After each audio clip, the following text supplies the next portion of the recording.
Jonathan, thank you so much for joining me today. Thank you so much. Appreciate you having me on. So I'm looking forward to this because this is what I do all day, every day. We're going to be talking a lot about social media marketing. And before we get into all of that, and before we get really deep down and go off on some fun rabbit holes, I'm sure, can you tell everyone a little bit about yourself? Who are you and how did you get to where you are today? Sure. So I'm Jonathan Baldock, and probably the most relevant how I got here was I just most recently worked at LinkedIn and was there for 9.5 years. And at LinkedIn, for the first five and change, I helped LinkedIn's largest global customers with their social media recruitment strategies. So we would help them deploy LinkedIn products and services, help them attract and hire new talent.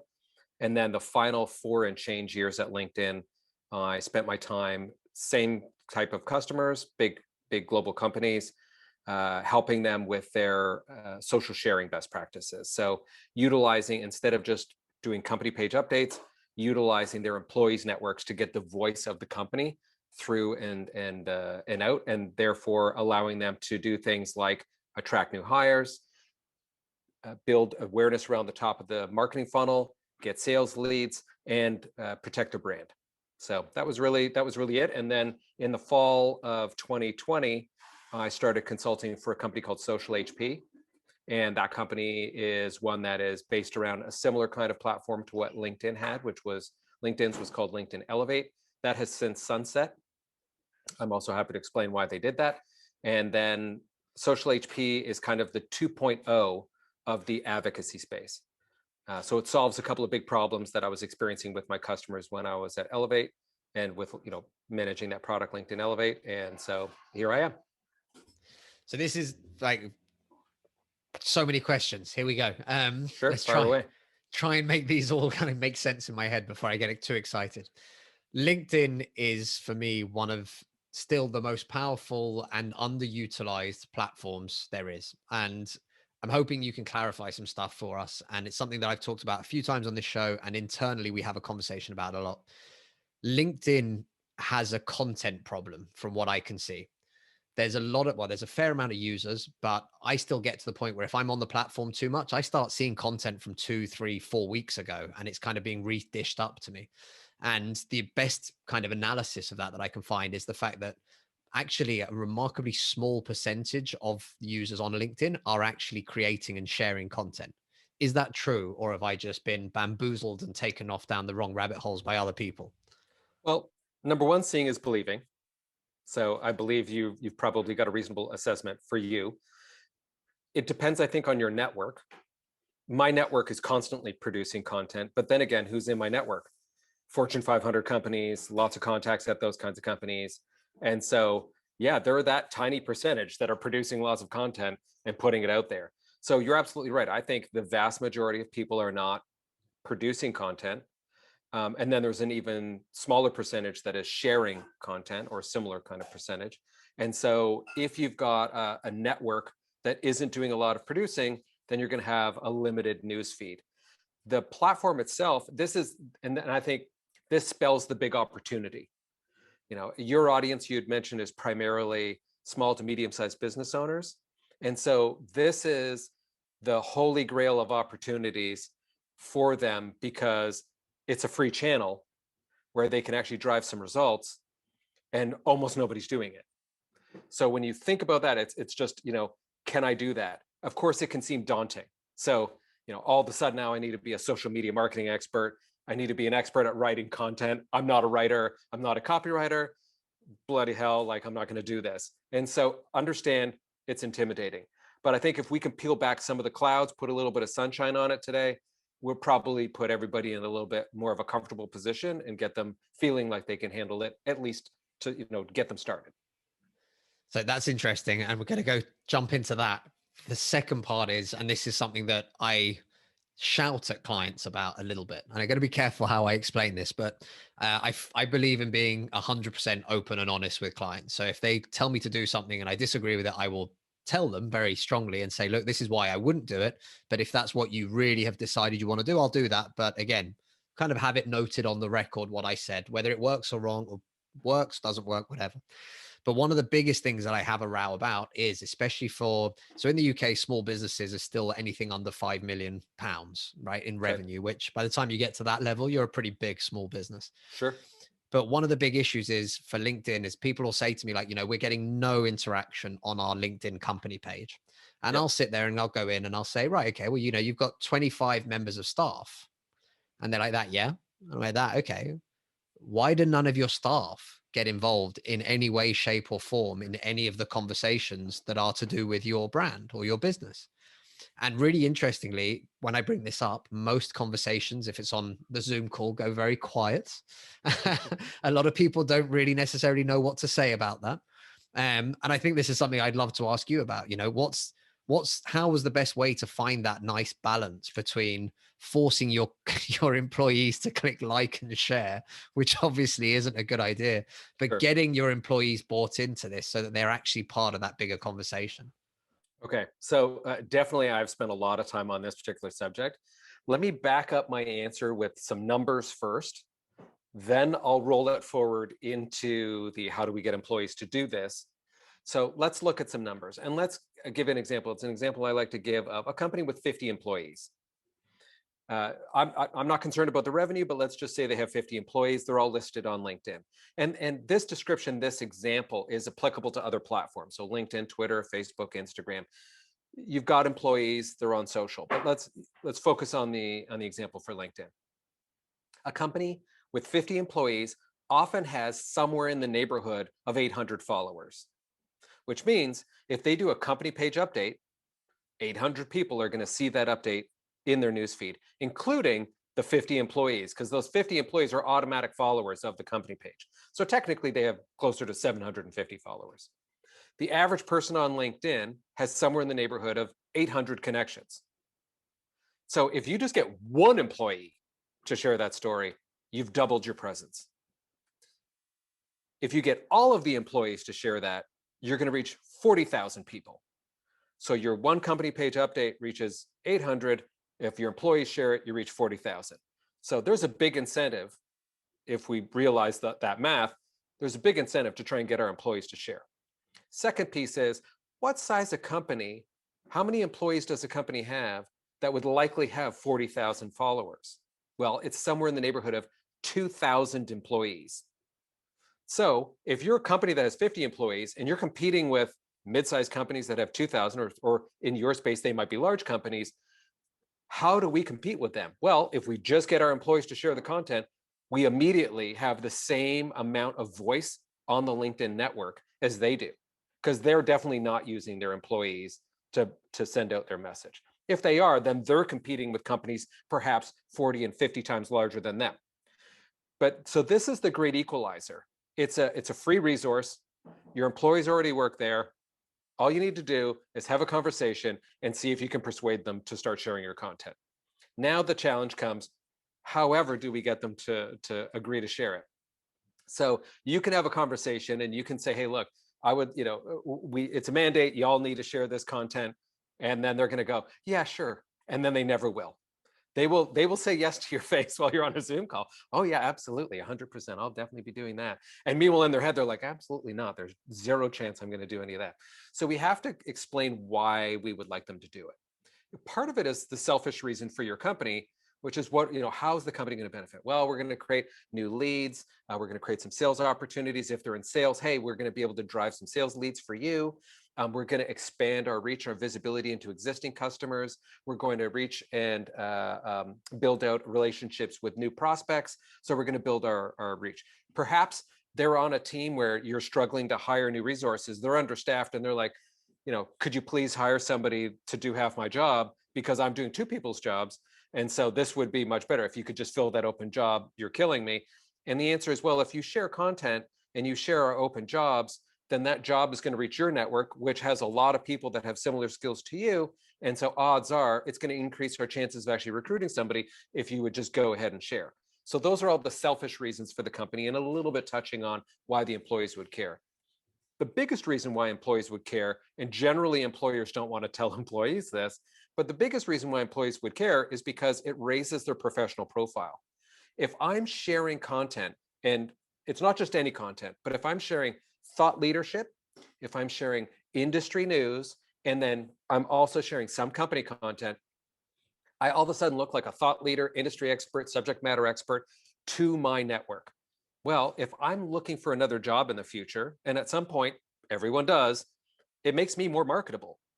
So if you give me good stuff to share and I share it, I'm very selfish as an employee. I want like what's best for me. Well, if we tell them the what's best for them, then great.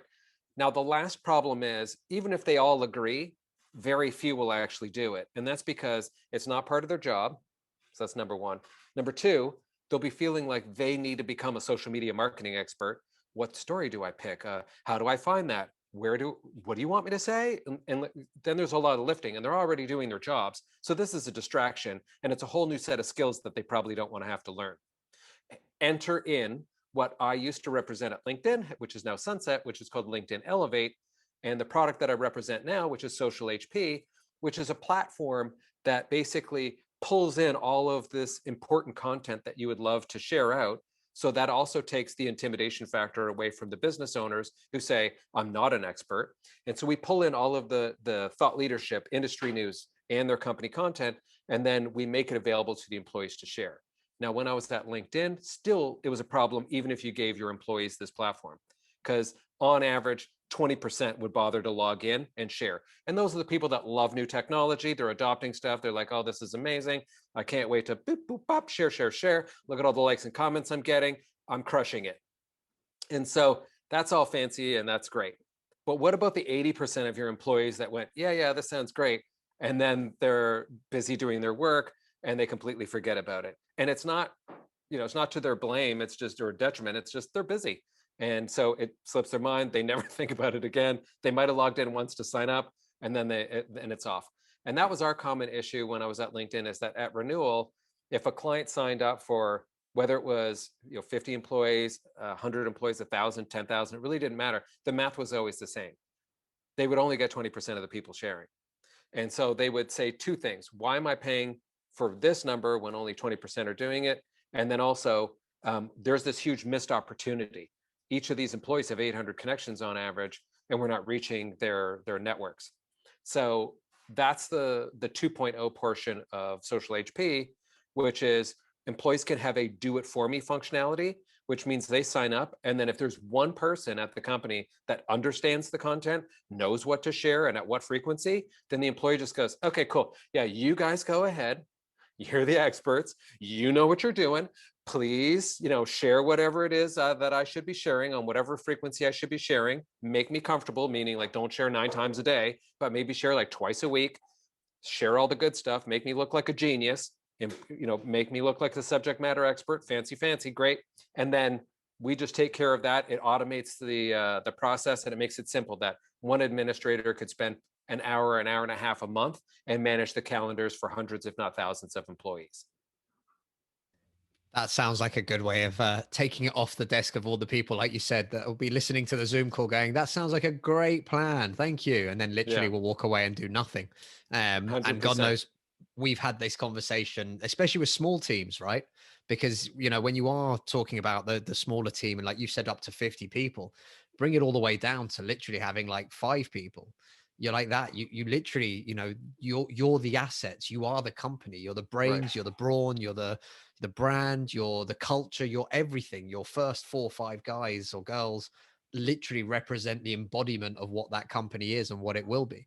So when those people don't necessarily have a buy-in or when they don't see the value in it, it can be a bit of a challenge and it becomes far I'd say like it becomes far harder and more challenging to then break the boundary of, social media doesn't work or LinkedIn doesn't work for me, which I'm sure you've heard before. And I've heard as well. But you get to that point of, you've got to buy into it and you've got to give it a go and a proper go, right? Not creating that one video that one time and then telling me that video on LinkedIn doesn't work, for Right. example. Which unbelievably is conversations you do have with small businesses and even mid-sized businesses. Um, okay, cool. Let's go back then because you've mentioned so many things now, and then we kind of keep going off on one and then trying to claw Right. back and remember the other one. We were talking about obviously LinkedIn, and you mentioned the idea of owned, earned, and paid audiences. and Yes. understanding the difference between these things. So, Sure. for anyone who's listening, can we start off by just sort of breaking this down in the most simplistic term? What's the difference between an owned, an earned, and a paid audience? Great. So owned would be your corporate asset. So like your LinkedIn company page, that's your owned. So anything you do there, you don't have to pay anything for it. Your likes and comments, it's part of your ecosystem, if you will. Paid would be if you went to LinkedIn or any of the other platforms and said, I want to put ads in front of these specific people, have this specific message, and I want them to take this specific action. And then those platforms will say, cool, this is the size of the audience, this is how long your campaign will run, and this is how much it's going to cost you. And usually they'll give you either a CPC, which is a cost per click math around what you should expect.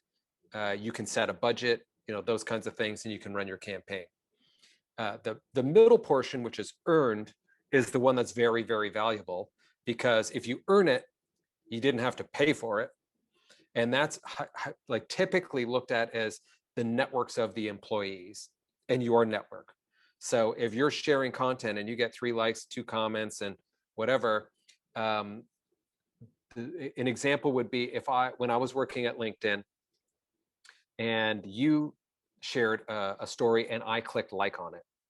And let's say LinkedIn is an organization that you would love to sell to, and I might be one of the target buyers. So if I click like, not only did it go out to your network, but now as soon as I do a public facing action like that, it'll go to my entire network.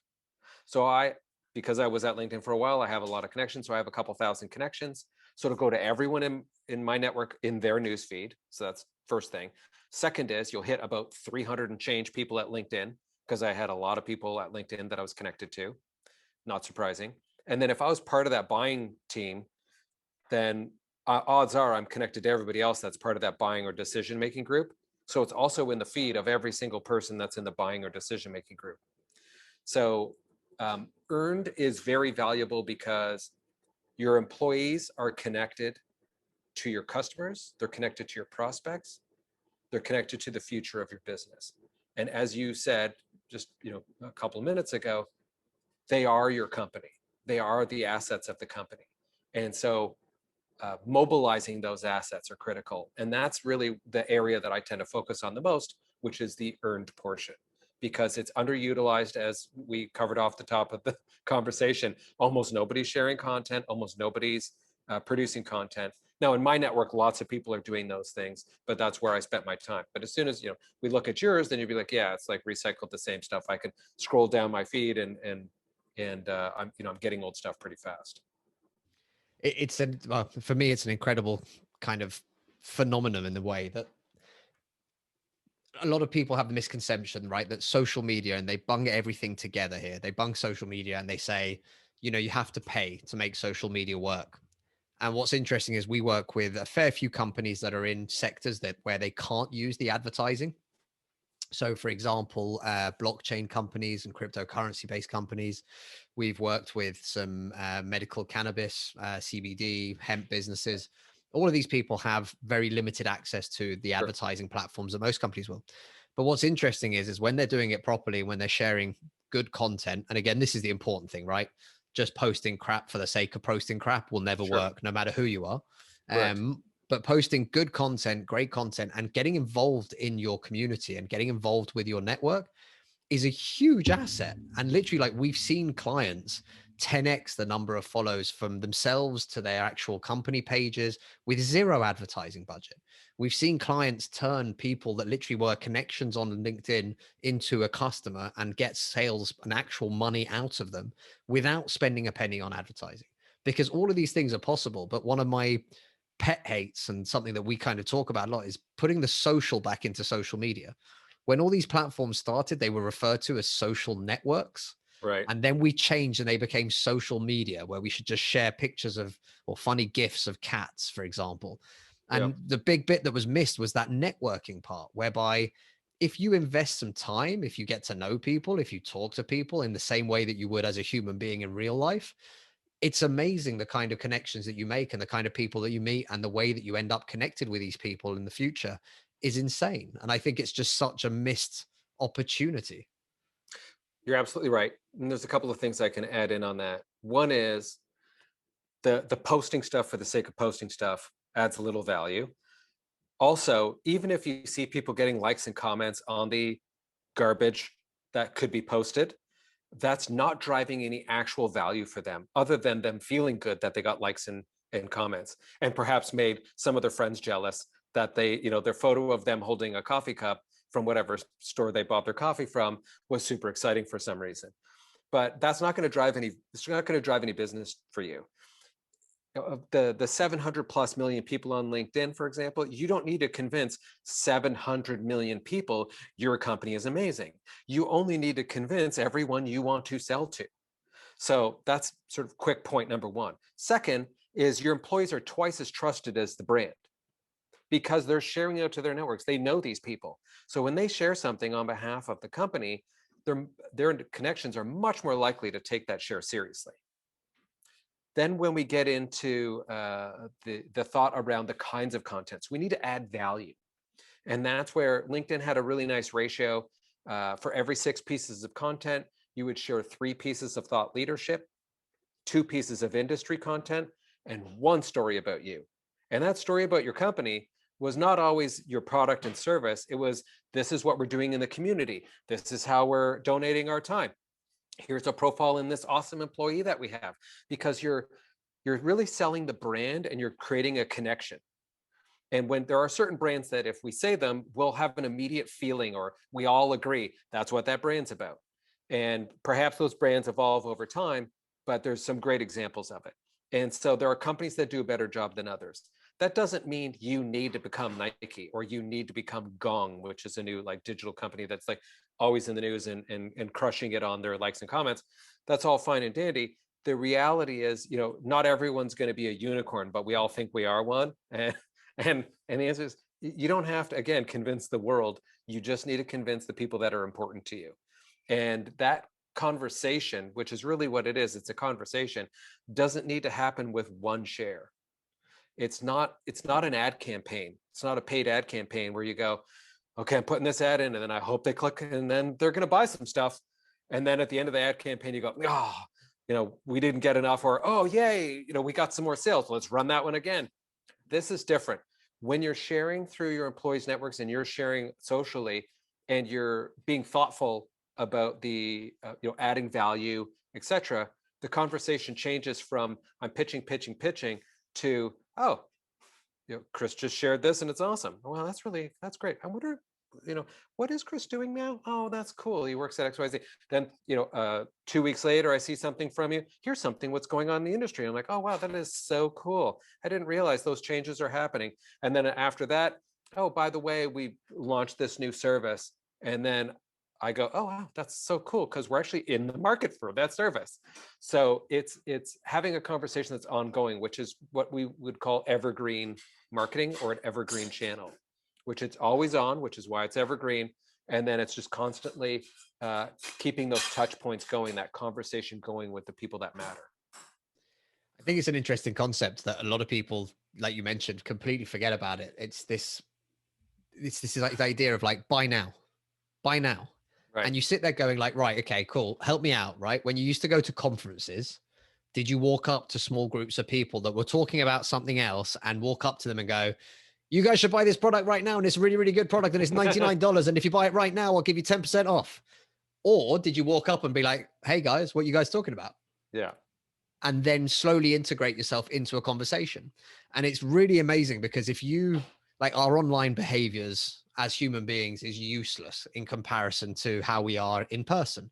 People are keyboard warriors and become horrible people on Twitter, for example, Yes. or men apparently on dating apps are awful to the majority of the women that I've met on these dating apps that you end up having these That conversations sounds about. about right. Yeah. Sounds about right, right? Yeah, we've all heard these horror stories. But Yeah. the same is true with business. It's exactly the same thing, whereby we've lost our capacity to say, okay, right, Jonathan, you and I should have a chat for this podcast, for example. And it's not, well, I'm trying to sell you something or you're trying to sell me something, but it's, okay, well, what can we talk about? Well, we could talk about this. We both have an interest in this. This will be a really interesting concept. Now we're networked. We're together. We know what each other does, but now we're connected on LinkedIn, for example. And like you said, I'm not looking for your next offer code to go and Right. quickly run out and buy software. What I'm looking is to be able to whether or not I can have a conversation. Actually, do we have more in common? Or suddenly you've shared something about whatever. It might be something to do with gaming industry or something that I have an interest in. And I'll be like that. Oh my God, that's really interesting. That's actually a really cool way of looking at whatever it might be. Yeah. People have forgotten all this bit. And those are the fundamental steps that if you were a bit back in an office and you were meeting a new employee, that's the way you would talk to them.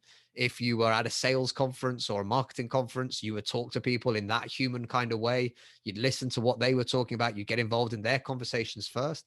And the last thing I was going to say to you is, this idea of going viral and publishing 100 pieces of content a day and all the rest of it. If you're a small business, the reality is you probably can't onboard 10 new clients in the next 10 days. Right. Like being completely honest, right? If you're a B2B service provider or, if you sell any kind of service consultancy kind of based product as opposed to like a SaaS or whatever else, the reality of like the onboarding process, getting people in place, making sure that it works and having those 10, 12, 15 new customers come on board would be a hugely painful curve. And I think what people don't realize is, again, trying to get those numbers. No, trying to remember that you're trying to sell, like you said, to that small group of people who are your ideal customer, and remembering that if you get one of them, that's a huge win. That's where for me anyway, that's where the effort goes and what you're trying to succeed with. Absolutely agree. There's also the threat of having the wrong customer buy from you. And where you could end up with 100 clients and 60 of them should not be your clients. You're selling to them and you regret selling to them. And it's because they really should have bought from somebody else. They should have bought a different service, but for whatever reason, your marketing worked, and you spend all your time, managing those relationships. Whereas if you represent your organization in a way that is to the audience that matters to you most, and you communicate the values of the organization, what the people are about, and so on, first of all, when they become your client, they already are quite familiar with you. They're quite familiar with the people, the culture, your products and services. And when they're ready to buy, they're like, I can't wait to buy from these people because they're fantastic. Then when they buy, they're already bought in. There's the onboarding process is easier. The odds of them, if you have, for example, like a product that they would renew, the odds of them renewing is already increased because they've got an attachment. They have an expectation that you're very likely going to reach. Whereas if you get a customer that is the wrong customer, you could be investing the most time and effort into products and services and sales that are providing very little value to the company other than keeping shingles over your head and adding stress to your life. And so approaching it where you have an ongoing dialogue with the people that matter and the clients that matter, those are the ones, that's what's going to make the difference. And a lot of companies look at it like, what's our cost per lead or what's our cost per acquisition of new customer? That is very valuable. Well, first of all, if you're sharing socially and you're using social media in a valuable way around earned media, first of all, it's driving your average cost per acquisition down, your average cost per lead down. The other challenge with campaigned approach, if that's all you're doing, they're very valuable because they're targeted. But the challenge with a campaigned approach is that you add a ton of stuff in the top of the sales funnel, leads, then you follow up on those leads, then you work down to some presentations, then you make some offers, and then you close a couple of deals, and then you look back up and nothing's in the top of the funnel again, and then you're like, oh crap, I've got to start over. And then you run another campaign, and you keep doing this process, and it's very difficult to get out of this cycle. Whereas if you have content that's going out that's adding value to your networks, then that's top of the sales funnel starts to slowly but surely over time fill up, and then just get consistently. A couple of people keep getting added in on a regular basis, and you're always getting new leads, and then you're getting referrals, and so on and so on. And that's a much easier way to manage it, so that over the course of the year, if someone's buying cycle is 9 months and you have your first conversation with them and they say, I'm buying in 9 months, and most of your customers have a 30-day buying cycle, you immediately go, okay, cool, I'll talk to you in 8 months. Well, what happens over the course of 8 months? You could be delivering really valuable, insightful information so that when they're ready to make their purchase 8 months later, you're stack ranked #1 on their list of, if I want to buy from somebody, it's definitely that company. They will have to blow the sale in order for me to not buy from them. Don't challenge people.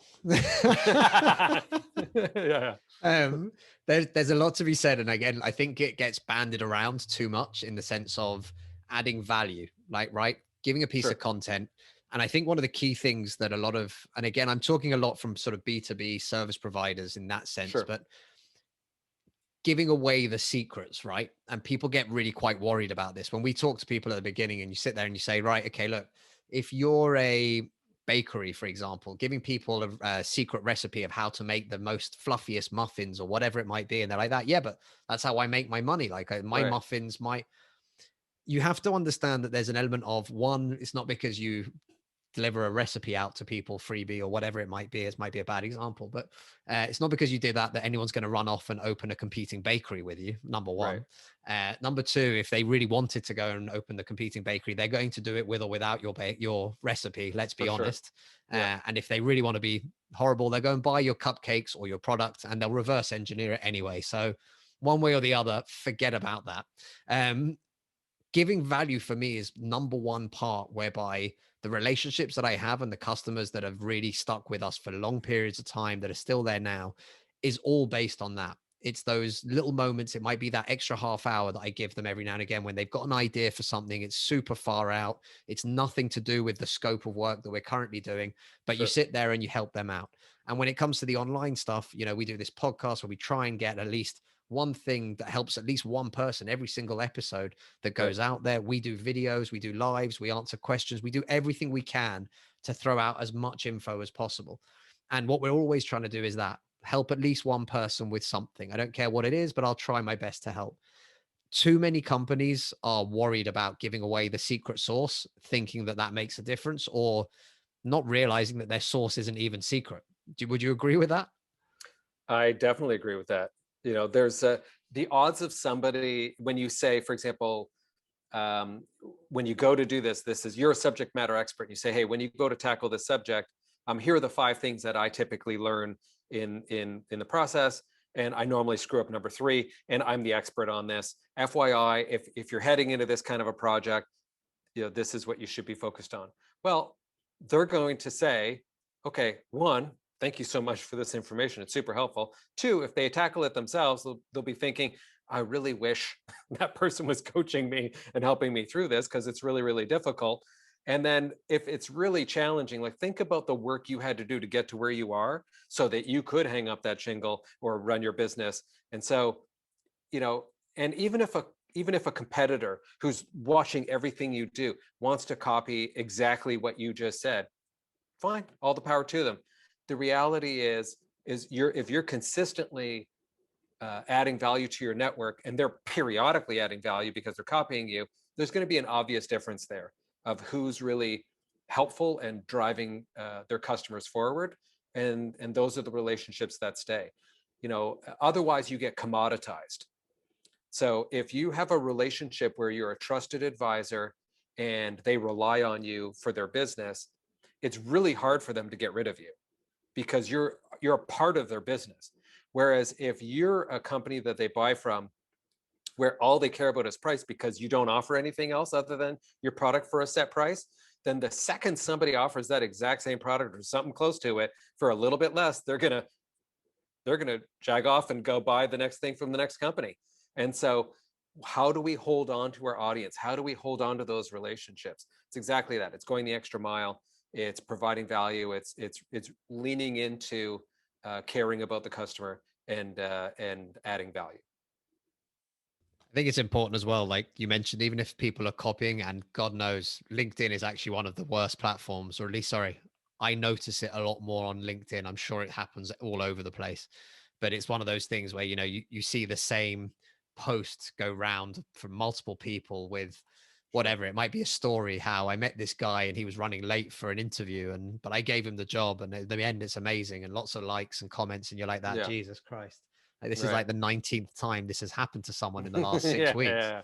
Yeah. So you realize super quickly who the people that are being genuine about this and who the Right. people that are, like you said, trying to game the system or just trying to make a story kind of turn it into their best advantage.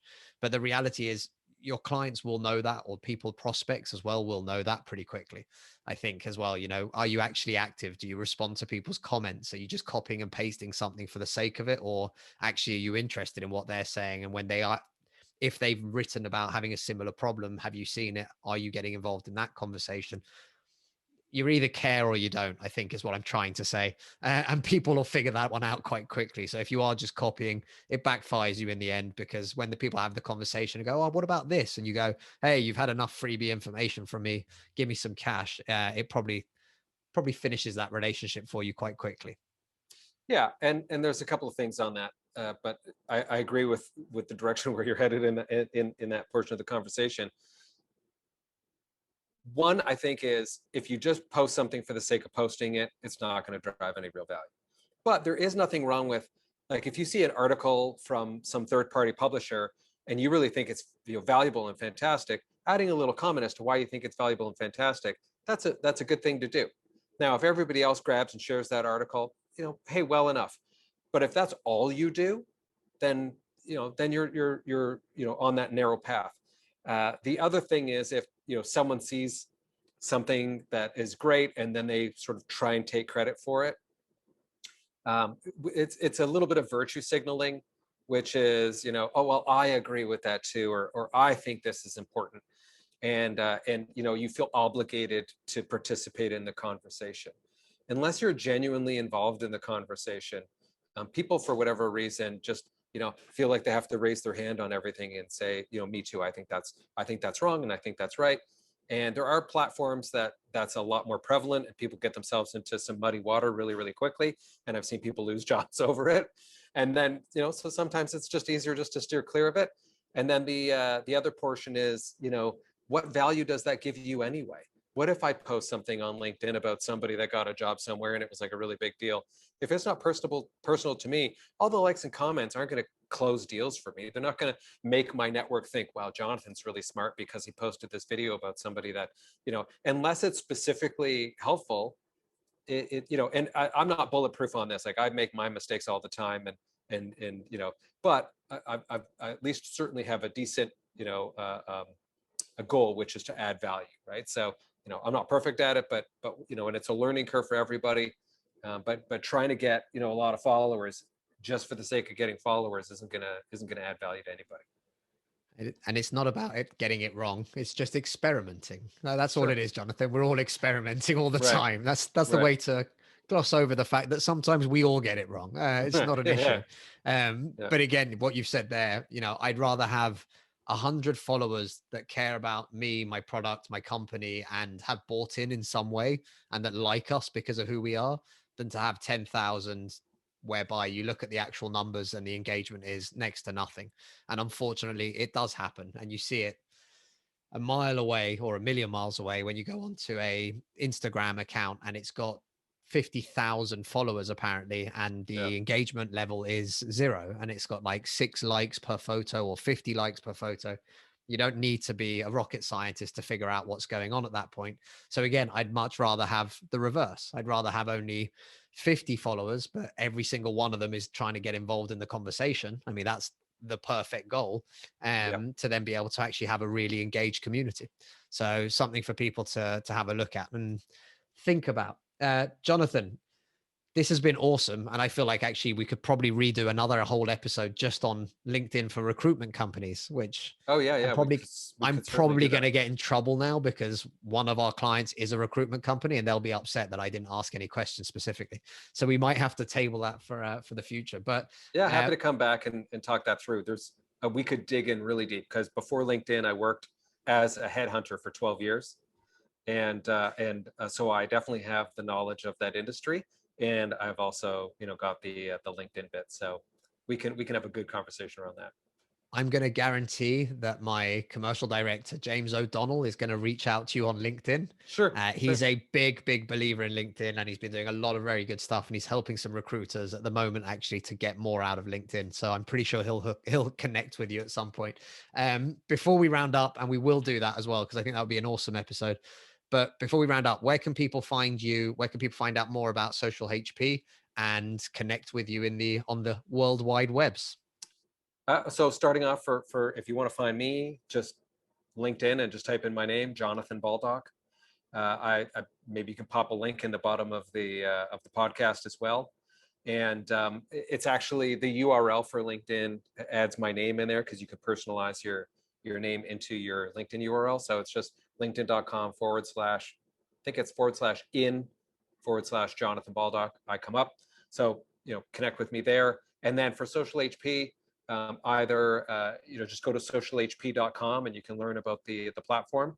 And if you have any specific questions or interested in having a conversation about how to utilize a platform like this for your business, then just message me and I'll happily talk people through it.